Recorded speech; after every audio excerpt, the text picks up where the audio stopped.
that fell apart, but anyway. Whoa. I know, like, I had something in my head, I just couldn't get it out, like, verbally. It was like, oh, alright, that just happened, apparently. I But, liked it. no, thanks, man, I appreciate it. This is Hunter here, and I'm here with the two most handsome men in Seattle, Washington, and Colorado, respectively. Scott and Colin. Gentlemen, how's it going? Hello. Oh, hey, how's it going? Well, oh man, you guys sound so hot right now. But anyway, So hot. seriously, that was just like 6 to midnight immediately. But Ew. but we're here to talk. Oh man, so I actually went back and re-listened to it. So me and Colin did a trailer review for Pan. I want to say it was like January, I think. It was earlier this year. And I It was remember, like when the terrible trailer came out. yeah, and I remember Colin specifically being like, what was the great phrase you used? This. It looked really, really, really, really, really dumb. Yeah, correct. Yeah, like just classic Colin. And so going into this, because I talked about it during the review that I thought this would be like King Arthur or Colin's favorite movie, Robin Hood, starring Russell Crowe. Oh God. like I just had that feeling going into this, and Well, it is a terrible prequel. yeah, I mean, so this is what I'll say before I let you guys jump in. I was sitting there for like the first 15 minutes, and I was like, okay, like the way the kids were like kidnapped, I was like, that was actually kind of crazy. I was like, all right, you're not doing so bad. And then they cut to this mine, and these kids are singing "Smells Like Teen Spirit," and I remember going like, Oh, and I remember God. going, this is the point. Like, this is the turning point where the Oh. movie goes, alright, it's time for us to suck, so you don't have to come back and give them. I almost started like booing. Just I like, laughed. boo. Yeah, I was laughing during that part. Because I was just in awe of what they were, like, what was going on. I was like, this can't be really what they're doing. Like tons of people, like so many people had to agree that was let's do that. Yeah. And Like then, producers, executive producers, writers, actors, directors. and then if it can't get any worse, they fucking do the Ramones with Blitzkrieg Bop like 10 minutes after that. It's like, what is happening in this movie right now? I just So originally, so Pan is a Broadway play, correct? Like Well, it's a they've that's done the they've done versions of Peter Pan like all like for years. I remember that was like a Broadway exclusive, and Mary Sort of right, but Pan kind of takes a different plot arc than Peter Pan, right? Than like say like the cartoon that we know, or Yeah, well, I mean, the characters are similar, but the plot is a little bit different. well, correct? also keep in mind Tiger Lily in the book is actually Native American, unlike White in this movie. Right. Let's just jump in, and we can give the most simple like plot on this. So Peter Pan, who's played by Levi Miller, this is his first movie. By the way, he lives at this. So dreamy. He's like, nice. He's dropped off at an orphanage by Amanda Seyfried in one of the weirdest cameos I've ever seen. I was like looking at her the whole time, like, is that Amanda Seyfried? And then like the last name in the credits is and Amanda Seyfried. I'm like, that's really weird that you'd agree to this, but whatever. Yeah, is she in it like any other point? No, not at Yeah, all. she never even pops up again. No, it's just so. Anyways, so he's dropped off at an orphanage. He's like, being snarky and and fly whatever. Anyways, and so he goes to sleep one night because he's like, okay, something's going on with this orphanage. I'm gonna figure it out. So he goes, full Sherlock Holmes. Anyways, and so randomly one night these fucking pirates. He snoops around and he finds this treasure of sorts that the lady who's running the orphanage That is fat fallen. ass bitch, yeah. Right. Like- So he's wondering his first thought is they must be selling the orphans. Like- That's the first thought. Okay, you know what? You're gonna laugh at this, but the thing I appreciate about this movie, at least in the beginning, is that Pan, like, because the person who runs the orphanage, who's just this fat bucktooth looking bitch. Like, what I appreciate is when she rips up that letter that Peter's mom sent for him, that he like snaps. Because I was sitting there like, I was like, oh man, if someone did that to me, I would. And the kid just kind of goes like, he's like, fuck you, like, not fuck you. It would have been a lot funnier if he did, but Yeah, what if they said that?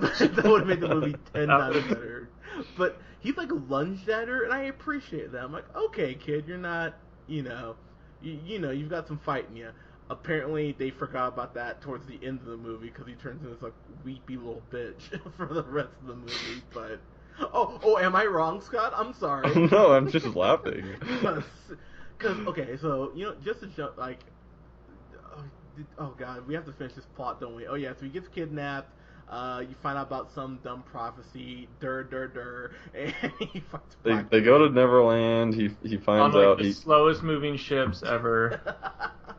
And they dogfight their way out of there, and end up in Neverland because of let's see, Garrett Hedlund, who I've seen in stuff that I've liked, because that's why I was like, right? Because I was sitting there, I'm like, that's not Garrett Hedlund, is it? I'm like, Tron, that's what I remember him Yeah. from. Was Tron? Oh, is that what he's from? Uh huh. Yeah.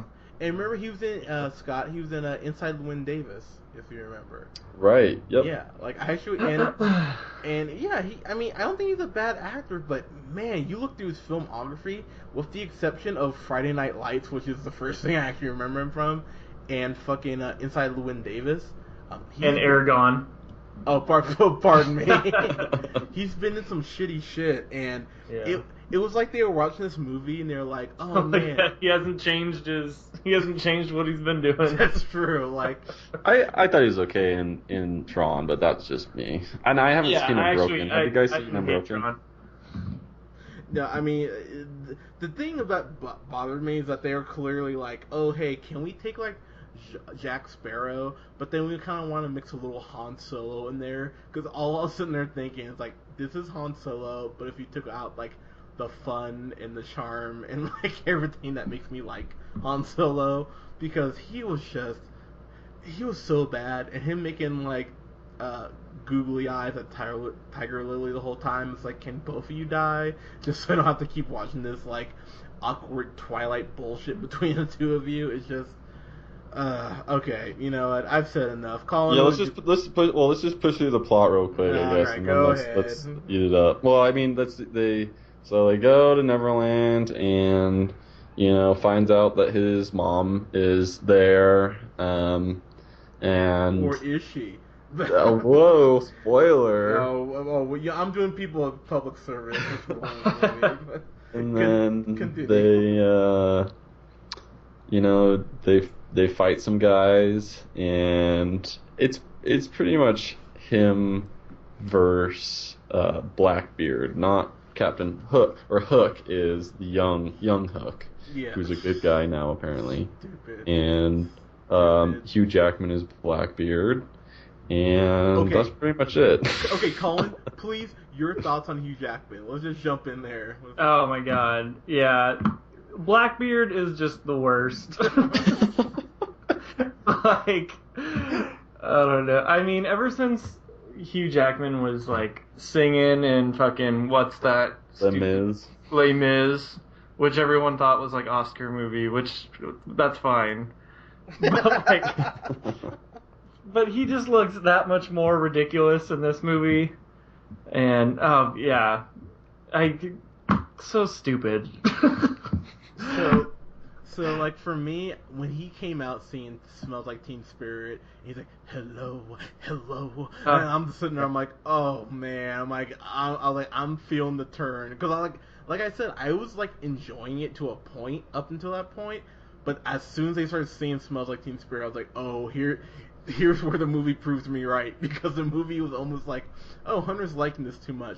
Let's take this really, really awkward decline into just being an absolute shit movie." And I'm just gonna jump into the thing. And the thing that bugged me the most is this movie does not apparently know what subtle is, because every time there was a chance to squeeze in something from like Pan's later adventures, they could not fucking help themselves. It was like when Blackbeard's like, the boy is lost, and his like first in command or whatever, like, oh, I guess you could say he's a lost boy. I was just like, God damn it. It's like, really? It's like, he's like, get it like the Lost Boys. Aren't we clever? And it's just like, God. Just like hammer it over your head.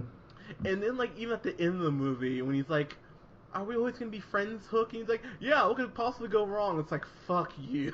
It's just like, you just can't fucking help yourself. And every time there's a way to squeeze a random Peter Pan reference into the movie, it could not help itself. It was just like, oh, hey, this guy's named, oh god, what's his full name so I can make the reference? Oh yeah, his name is Sam Smigel, and Hook calls him Smee. It's like, get it like Smee, because that's his nickname. And I was just like, God, shut up. It's like, yeah, that like when it's like a prequel movie like this.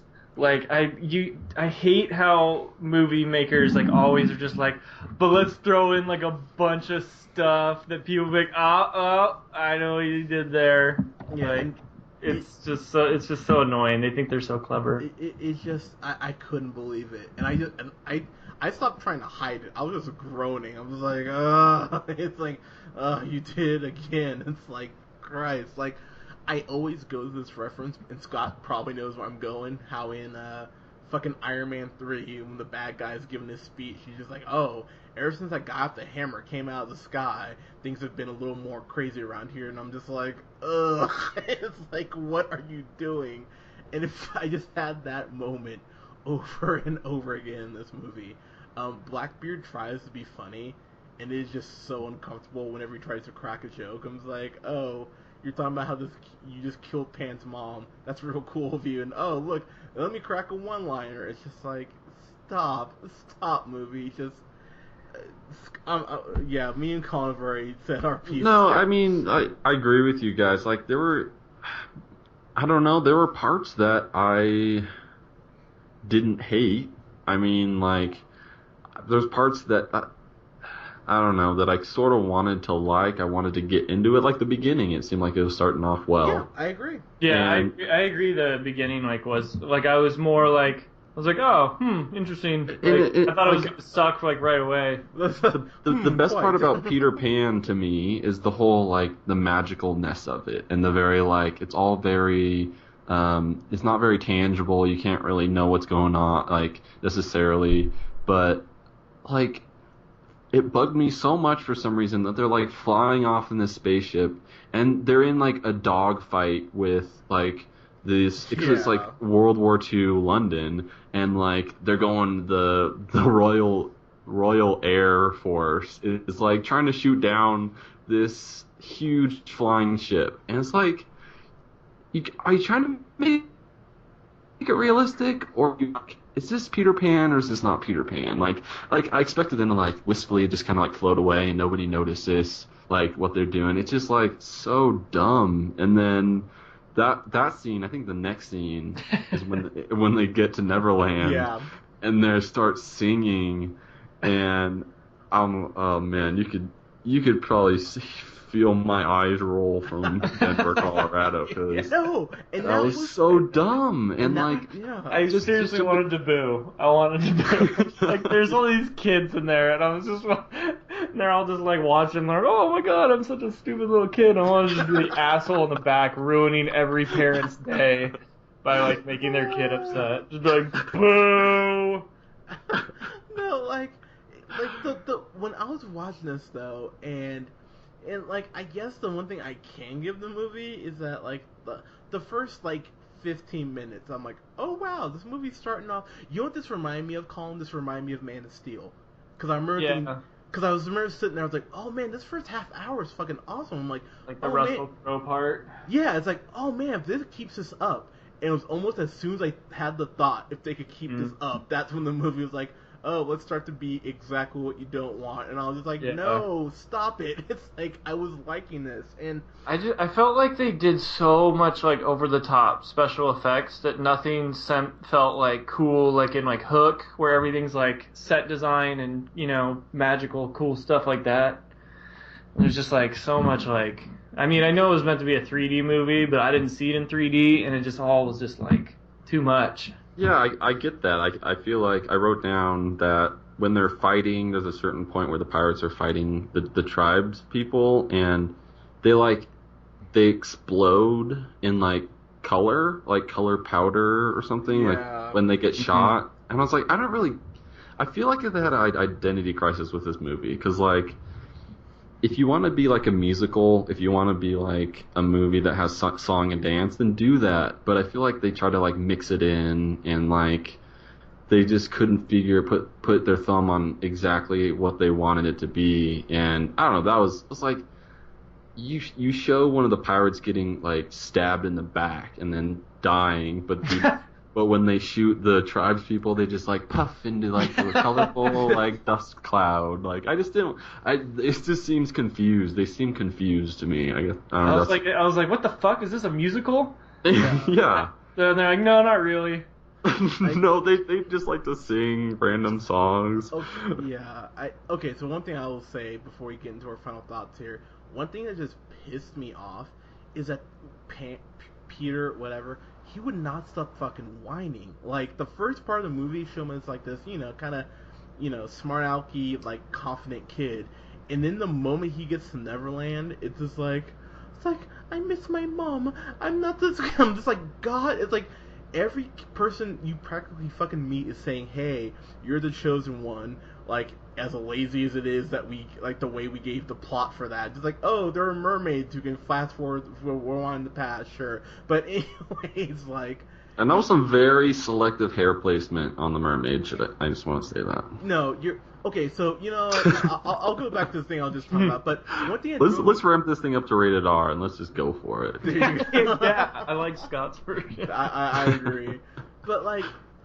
so, like, they have the Indians, who are showing him, like, what happened to his mom, and, like, they get interrupted or something, but then, like, Tiger Lily is very, explicit to say, oh, don't worry, like, the mermaids can have memories appear in the water. I'm like, wait, what? It's like, really? It's like, okay, so, but Peter himself, like, he never feels like he's growing up into Peter Pan. He always feels, like, super unsure, and then the last 15 minutes of the movie's like, oh, that's right, we forgot to build him up as a character. Well, guess what? He can talk to fairies without ever having done it, and he's totally confident flying now, and oh no, it's fine now, don't worry about it. And it's just like, God almighty. And the fact he never even holds a fucking, like, sword at all, like, he's always having a sword, like, right by him, but he never holds one fucking time. And this movie, it's so dumb. Like, that's all I was thinking the whole, like, after the first 20 minutes. Like, this is dumb. This is called that shit. Like, this is dumber.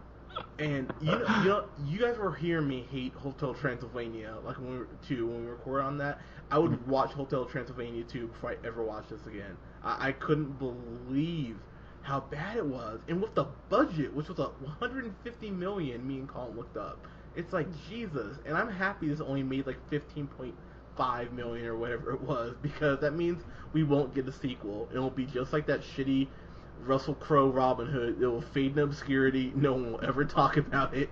Hugh Jackman will laugh about it in interviews like, haha, I did do Neverland or Pan. I made a bunch of money. Like, good for me. Yeah, he doesn't care at all. Yeah, like, Warner Brothers is just like, oh man, we are taking a hit this quarter. And Scott, we talked about it. On to the next one. And we talked about this, hire some people, stat.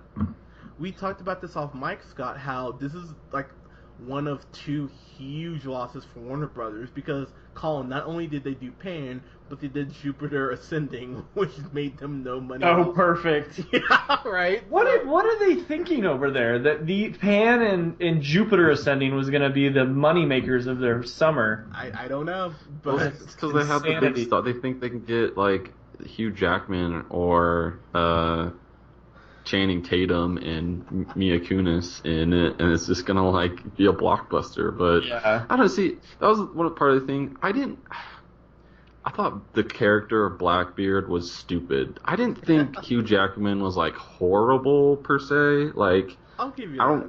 I don't know if he was given a lot to work with, but I will say this.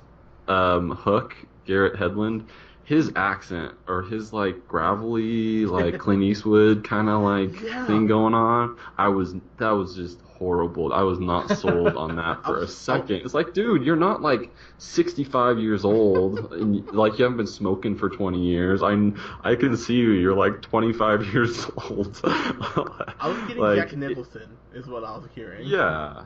It was like it was just too much, just stretching it too much. Too much dumb on dumb. Okay, real quick before we get to review or ratings, Joel Wright actually directed this movie, and what bummed me out is that he's done some really good shit. He did Pride and Prejudice, he did Atonement, which I love. He did The Soloist. One of my favorite movies of the year it came out, Hannah, which about that little girl who's a spy with Eric Bana, and like he's done some good shit. I'm like, God damn, dude! It's like, what happened here? And Scott, I think you hit the nail on the head. It felt like a power struggle between the director and like the studio being like, we want this, and this movie suffers so badly. And I mean, I guess the one thing I can give this is like, to a point, the visuals are pretty cool, but it just got to a point where it was just overwhelmed by CG and there was nothing practical, and I felt like I was like drowning in the effects, if that makes any sense. But to get to my rating, when I was in a packed house last night, by the way, I saw this like at 4 in the afternoon. Oh, that would be the worst. And that theater was packed. I was like, holy shit! Like there was so many people with their kids there. Unlike me being the creeper and just being like, all right, I'm a little drunk. One for Pan, please. But like, so that's the way to see it. Yeah, exactly. But I mean, the families seem like they're enjoying themselves. I mean, I heard some kids kind of going like, "Oh wow!" Like when he flew, which looked like shit, by the way. But I always go to that point where it's like, "Oh, this is for kids," you know, be easy on it. But it's like, your kids deserve better than this. Like they should watch like some actual good film, and this isn't. I like that first part, so it saves it from a go fuck yourself, but this is like a C-, and I'm probably being too kind giving it that, but yeah, C- for me. Yeah, this movie's pretty dumb. So actually, no, I'm sorry. Well, no, I want to hear Colin's last. It's going to be the best. I'm sorry, Colin. I don't want to cut you off. Oh yeah, that's fine. I've been really waiting. That is like the trailer review, but okay. Scott, go ahead then. Oh, sorry. Okay. Just real quick, so there's a part where they finally meet the tribe, and they're captured because they don't know who they are, and to be set free, they have like your best Pan versus our best Pan. And it's Hook, and he fights this other guy. But they fight on, like, trampolines. Yeah. And the trampolines are, like, made to look like it's, like, into the nature. Like, they're ancient trampolines. And that was just, like, the epitome of this movie. Just missing just throughout the entire movie. The singing and the dog fight and I really didn't like Tiger Lily. Rooney Mara. Yeah. I didn't like her performance at all. She wasn't very good to me. Oh, snap. Jeez. And Levi Miller, I think he was decent, as good as he could probably be, but just kind of cheesy and pretty dumb the whole way through. So and you Jack McCord fan, right? Yeah, I mean, I didn't love it, but it was a small bright spot in otherwise very dreary movie. I gotta go with the solid D on this one. Wow, going lower than me. Shit. All right. All right, Colin, Here we go. So yeah, just heat up here. Yeah, this movie was so stupid. Like, How so stupid this- was it? yeah, this movie is so stupid. No, but okay, so after talking about it and kind of dissecting it a little bit, you can tell this was like a classic case of too many cooks. Like, there had to have been just people telling, being torn in every which way. The director, who has a good, track list, probably didn't get to make the movie he originally set out to make. It probably ended up being like the producers were like, no, we want it to be like a huge budget, so then we'll make so much more money. Like, just the dumbest thing you could ever do if you don't have like something that's gonna guarantee you hundreds of millions of dollars. So they just like added fucking special effects. Let's make this guy fucking explode into dust, like for no reason. Like, so many things like that where I'm like, this is way too much going on. Yeah. So I think I liked Hugh Jackman the least. And I like Hugh Jackman. Like, Wolverine will forever be like one of the greatest like comic book characters portrayed by him. And I don't know, like, it's like they wanted to make him like fucking Johnny Depp from like let's make it like Pirates of the Caribbean. Everybody liked that one. Like, except he comes out singing fucking like Nirvana, and I'm like, what the hell's going on? It's so bad. Right? Yeah, I wanted to leave. I wanted to boo. Throw stuff. I wanted to punch the little kids in the theater. Nice. I Classic O'Neill, just getting into fights with children. Yeah. But that main little kid, he's pretty hot. Good kid. Pan is a looker. That's really cool. Yeah, I don't think I ever said anything about Hook, but Hook was trying too hard to be fucking Harrison Ford. Like you were saying, Hunter, but like just didn't quite have it. Yeah, at all. Yeah, so I agreed with that. Yeah, I'm just might as well just give it a go fuck yourself. Oh, wow! Yay! So a C, a D, a go. I couldn't give it a D after my initial trailer review. Yeah, that would be Might a as well letdown. just hammer it home and just complete the thing with a nice little bow. Go fuck yourself. Nice. So you're saying we're all saying that that one guy's performance didn't hook us in. Hey, I will say though, I did think that the Smeagol character, Yeah. I thought he was the only funny part. He made me laugh a little bit. I will give him that, but I mean, And the funny is stretching it, I guess. yeah. I mean, if you had to say one funny thing about the movie or you died, then you'd probably say him. Right. But, Exactly. you know, it's actually funny the part where he said, "No one gets a gosh darn or whatever he said about your parents," and Peter just looks at him like, "What the fuck?" I was like, I was like, good job, Smee. But yeah, this was bad. So yeah, guys, have you seen Pan? Let us know what you thought, and if this should get a sequel, which hopefully you say it shouldn't. You can follow us on follow me on the Twitter at JHunterRealPineapple. You can follow Scott on Twitter at Newman the First. And then you can follow us here on SoundCloud at The Real Pineapple 775 and like us on Facebook. We'll have reviews coming up this week for, God, that's a good question. We will review The Loft and Dope this week. I know that for sure. So guys, thank you so much. Have a good night.